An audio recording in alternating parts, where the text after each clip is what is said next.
ఈరోజు పొద్దున్నే చూసేసరికి సూర్యుడు అయితే మాయమైపోయిండు. ఇక మంచిగా ఫ్రెష్ అప్ అయిపోయి మన ఎంటీ స్టమక్ వెయిట్ చెక్ చేసుకుంటే 56.85 అవుతున్నాం ఈ రోజు మన బ్రేక్ఫాస్ట్ లోకి ఓట్ మీల్ అయితే ప్రిపేర్ చేసుకుంటున్నాం. అండ్ అందులో ఒక 1 స్కూప్ ఆఫ్ వే ప్రోటీన్ కూడా వేసి తినేసినాం. అండ్ తర్వాత స్కూల్లో కాస్త పని ఉంటే అక్కడికి వెళ్ళి మనకు కావాల్సిన అన్ని తీసుకుని అండ్ అటు నుంచి మనం చిన్నప్పుడు చదువుకున్న స్కూల్ కి కూడా వెళ్ళేసి కాస్త టైం పాస్ చేసిండే. ఇక తర్వాత ఇంటికి వచ్చేసి లంచ్ లో ఒక చిన్న చీట్ మీల్ అయితే చేసిండే, పట్టించుకోకండి. అండ్ తర్వాత మళ్ళీ టీ షర్ట్ చేంజ్ చేసుకొని ఇంట్లో అటు ఇటు తిరుగుకుంటూ ఒక గంట సేపు కార్డియో చేసిండే. ఇక చూస్తున్నాగానే సాయంత్రం అయిపోయింది. పొద్దున ఏదైతే ఓట్ మీల్ తిన్నాం ఇప్పుడు కూడా అదే ప్రిపేర్ చేసుకొని తినండి ప్రీ వర్కౌట్ కింద. ఇక తర్వాత చక్కగా మన బుల్లెట్ వేసుకొని అయితే జిమ్ కి అయితే బయలుదేరిపోయినాం. అడిగి పోయేసరికి 7 అయిపోయింది. ఇక తీరా చూస్తేనేమో జిమ్ అయితే క్లోజ్ ఉంది.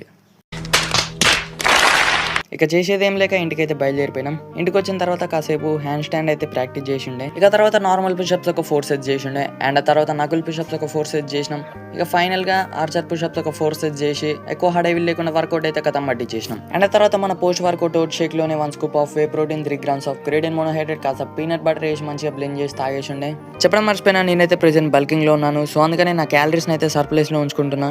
అండ్ ఈ ఓట్ షేక్ ఫుల్ రెసిపీ కావాలంటే కింద కామెంట్ చేయండి. నెక్స్ట్ వీడియో అదే చేద్దాం. ఇక బయట చేసే వర్షం అయితే ఘోరంగా పడుతుంది. అండ్ ఇంతలోపే మన డిన్నర్ కూడా కంప్లీట్ చేసుకున్నాం with 1 guava and with 200 grams of rice with dal and with 2 whole eggs తో. అండ్ ఈ రోజు నా 75% ఆఫ్ ప్రోటీన్ ఇంటెక్ ని వే ప్రోటీన్ ద్వారానే కన్జ్యూమ్ చేసి ఉండే. దగ్గర 3 స్కూప్స్ అయితే తీసుకొని ఉండే ఈ రోజు. అండ్ ఆ తర్వాత లాస్ట్ లో చియా సీడ్స్ అయితే తాగేసి ఈ రోజు మన తిండికి అయితే సమాప్తం చెప్పేసినాం. అండ్ ఇదంతా ఈ రోజు ముచ్చట. రేపు మళ్ళీ సరికొత్త వీడియోతో మీ ముందుంటాను. ఇంకెవరైనా ఫాలో చేసుకోకపోతే వెంటనే ఫాలో చేసుకోండి. అంతవరకు స్టే హెల్దీ, స్టే సేఫ్.